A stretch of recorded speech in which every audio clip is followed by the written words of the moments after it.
আসসালামু আলাইকুম। কেমন আছেন সবাই? আশা করছি ভালো আছেন। আলহামদুলিল্লাহ আমরাও ভালো আছি। এই মুহূর্তে আমার ভিডিওটা যারা ওপেন করছেন সবাইকে অনুরোধ করব আমার এই ছোট্ট চ্যানেলটাকে লাইক, কমেন্ট, শেয়ার করে সাবস্ক্রাইব করে আরও একটু বড় বানাবেন। তো আপনাদের জন্য এই চ্যানেলটি চালু করছি। আসলে চ্যানেলটার মেইন উদ্দেশ্য হচ্ছে প্রবাসে বসে প্রবাসীরা সারাদিন কাজের শেষে কিভাবে জীবনযাপন করে সেই জিনিসগুলো আসলে আপনাদের সামনে তুলে ধরার জন্যই চ্যানেলটা ক্রিয়েট করা। তো আশা করব সবাই আমাকে একটু সাপোর্ট করবেন আর চ্যানেলটাকে আগে বাড়িয়ে নেবেন ইনশাআল্লাহ। তো আর একটা কথা হচ্ছে, সামনে রমজান আসতেছে। সবাইকে অনুরোধ করব রমজানের রোজাগুলো রাখবেন। এই সিয়াম সাধনার মাধ্যমে আমরা রমজানকে স্বাগত জানাতে চাই এবং এই মাসে আমরা কদর করে এই মাসের যেন জীবনের গুণাগুলাকে মাফ করতে পারি।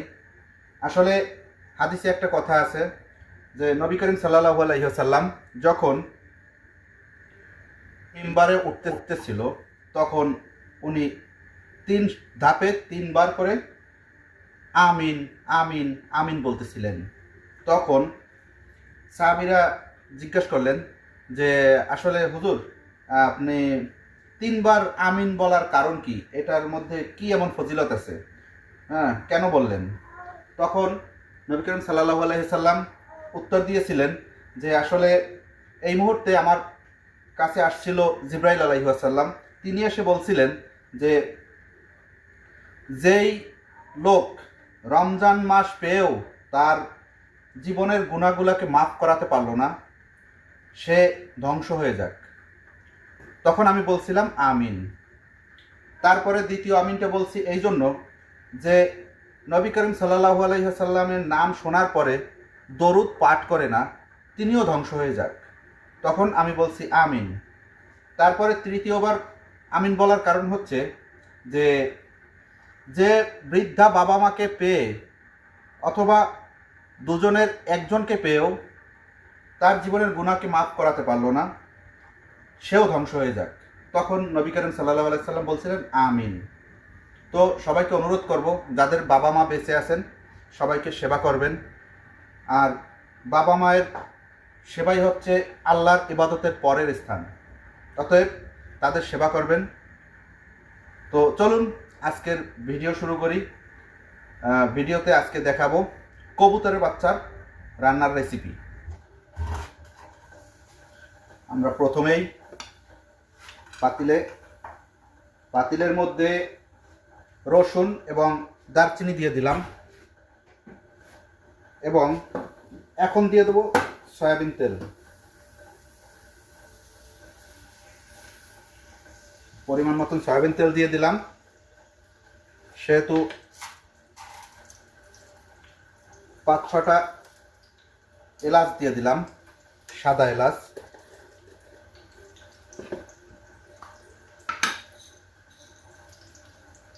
পাঁচ ছয়টা লং দিয়ে দিলাম। লং বা লবঙ্গ আপনারা যা বলেন ওইটাই। এবার এগুলোকে সুন্দর করে ভেজে নেব। এগুলো ভেজে নেওয়ার পরে যখন এগুলোর রং বাদামি রং আসবে তখনই আমরা এর মধ্যে দিয়ে দেব পেঁয়াজ কুচি করা আছে আমার পেঁয়াজ। আমি সব কিছু আসলে রেডি করে রাখছি আমার সুবিধার জন্য।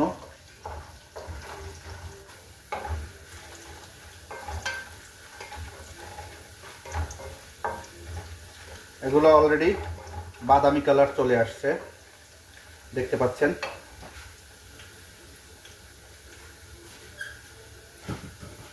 এবার আমরা এর মধ্যে পেঁয়াজ কুচি দিয়ে দেব।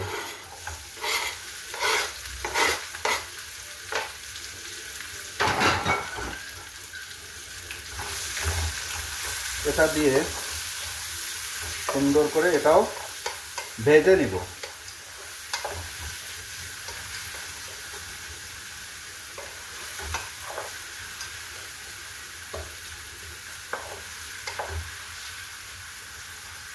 অল্প আঁচে ভেজে নেব, চুলার আঁচ কম করে দিতে হবে। এবং এটাকে ঢাকনা দিয়ে ঢেকে নিচ্ছি। আর এই ফাঁকে আমি একটা টমেটো কুচি করে আনতেছি। দেখুন, মোটামুটি পেঁয়াজ এবং রসুন, এলাচি, এগুলো অন্যান্য মশলা যেগুলো দিচ্ছি এগুলো অলরেডি ভাজা হয়ে গেছে, মোটামুটি বাদামি রং আসছে।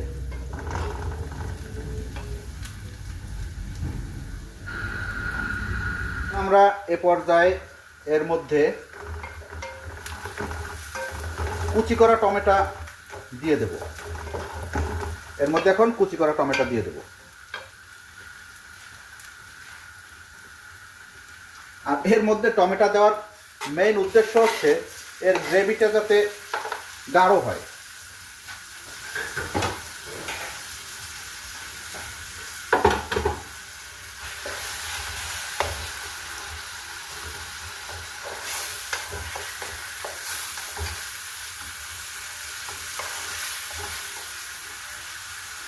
এভাবে অল্প আঁচে রেখে দেব। তার আগে সামান্য লবণ দিয়ে দিচ্ছি।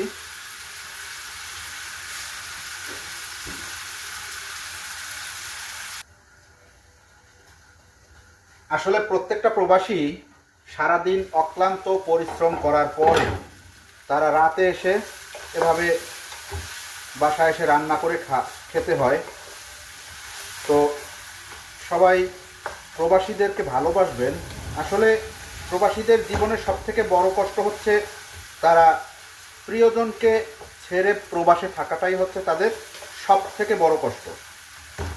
আর তাদের এই কষ্টটা সার্থক হয় তখন যখন কোনো প্রবাসী তার পরিবারকে সুখী করতে পারে, এটাই হচ্ছে তাদের কষ্টের সফলতা। তো আপনাদের কাছ থেকে প্রত্যেকটা প্রবাসী আসলে আশা করে যে তাদেরকে যেন মোটামুটি একটু তাদের সেই সম্মানটা দেওয়া হয়। আপনারা চেষ্টা করবেন প্রবাসীদের সম্মান করার জন্য। আসলে তারা এত কষ্ট করে তারপরে দেশে টাকা পাঠায়।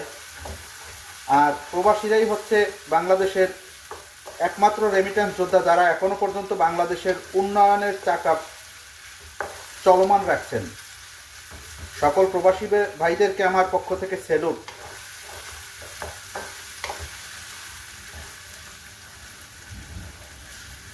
দেখুন, টমেটো মোটামুটি সেদ্ধ হয়েছে। এ পর্যায়ে আমরা এর মধ্যে মশলা দিয়ে দেব।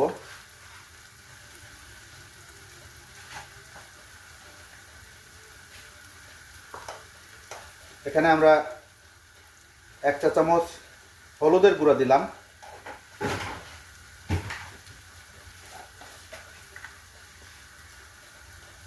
1 চামচ শুকনো মরিচের গুঁড়া,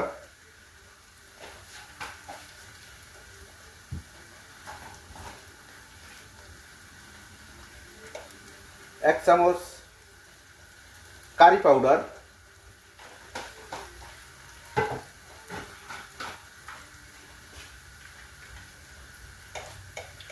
1 চামচ জিরার গুঁড়া,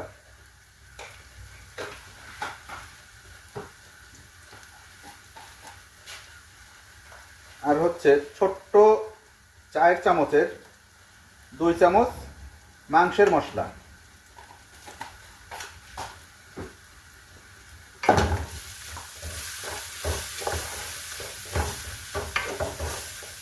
এটা দিয়া সামান্য একটু গরম পানি দিয়া এটাকে কষিয়ে নেব। মনে রাখবেন, তরকারি রান্নার কষানো যত ভালো হবে রান্নার স্বাদ তত ভালো হবে।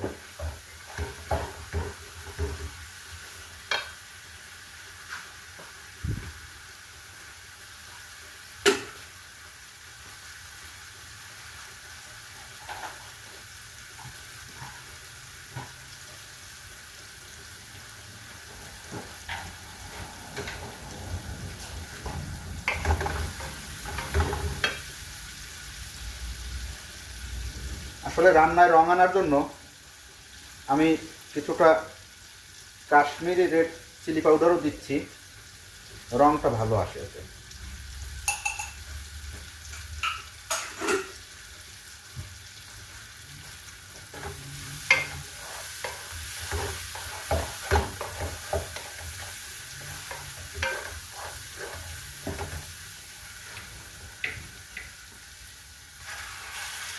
আরও একটু পানি দিয়ে নিলাম। আর মাথায় রাখবেন, যে কোনো তরকারিতে যখন আমরা গরম পানি ব্যবহার করব তখন কিন্তু রান্নার স্বাদ ভালো থাকবে।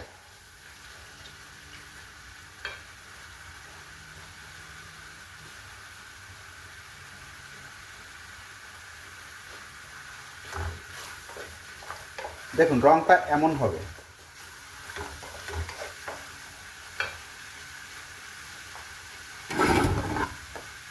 এবারে আমরা ধুয়ে রাখা কবুতরের বাচ্চার মাংসগুলো দিয়ে দেব।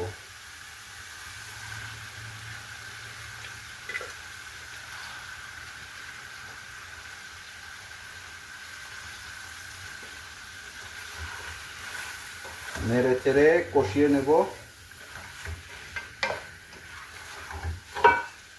এবার চুলার আঁচ কমিয়ে ঢাকনা দিয়ে দিলাম।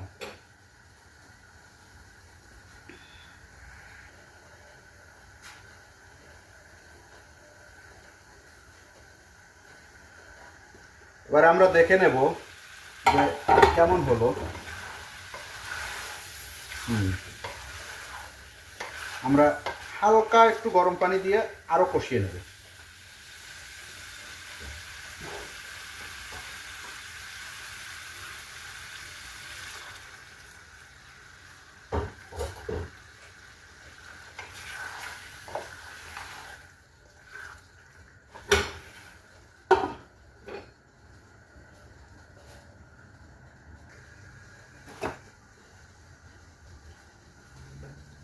এবার এর মধ্যে আমরা সামান্য একটু আলু দিয়ে দেব।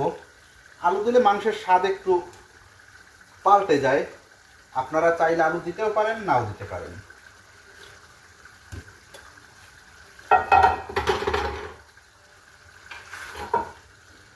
আবার ঢাকনা দিয়ে দেব।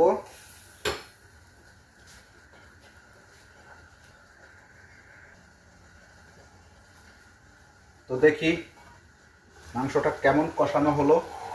মাশাআল্লাহ।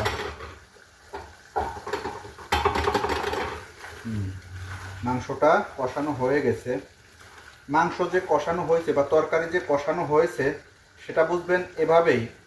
দেখবেন যে এর উপরে তেল ছেড়ে দিয়েছে। যখন দেখবেন তেল ছেড়ে দিছে তখনই বুঝবেন যে আসলে সঠিকভাবে কষানো হয়েছে। দেখুন এটার রংটা ঠিক এমন আসছে।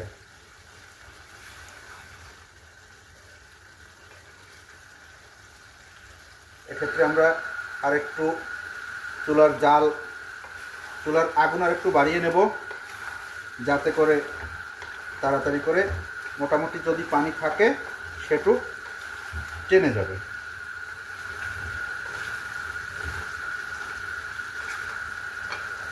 আর এটাকে নাড়তে হবে, বারবার নাড়তে হবে, কারণ এখন গ্রেভিটা তো গাঢ় হয়েছে, মোটা হয়ে গেছে। এক্ষেত্রে বারবার নাড়তে হবে যাতে করে নিচে লেগে না যায়।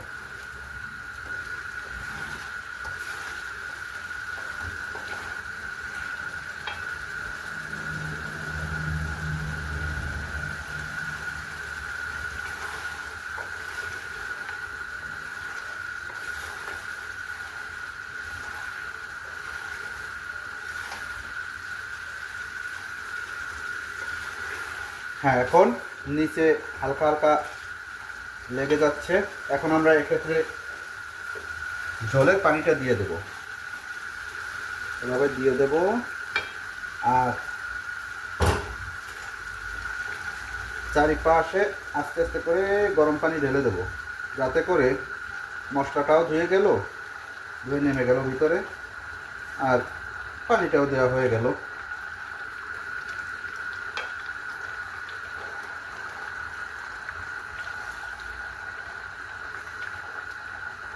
আমি রান্নায় সবসময় গরম পানি ব্যবহার করি, তাতে করে রান্নার স্বাদটা ভালো থাকে।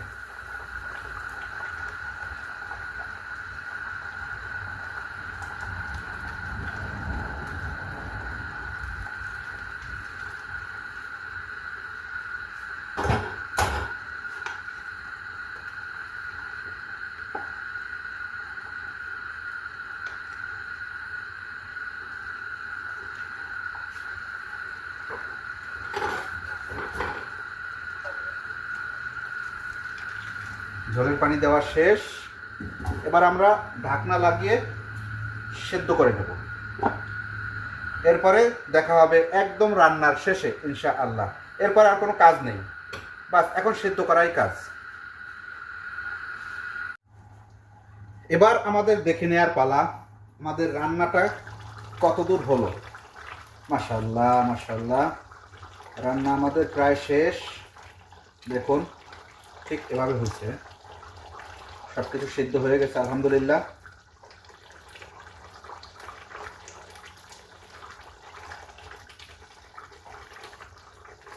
আর গ্রেভি যতটুকু আছে এটুকু আসলে প্রয়োজন। দেখুন গ্রেভিটা কিন্তু মাশাআল্লাহ গাঢ় আছে, গ্রেভিটা ঘন আছে, গাঢ় আছে। বাস এবার আমরা চুলা বন্ধ করে দিতে পারি। তো ভাই, আপনারা যারা এতক্ষণ রান্না দেখলেন অসংখ্য ধন্যবাদ।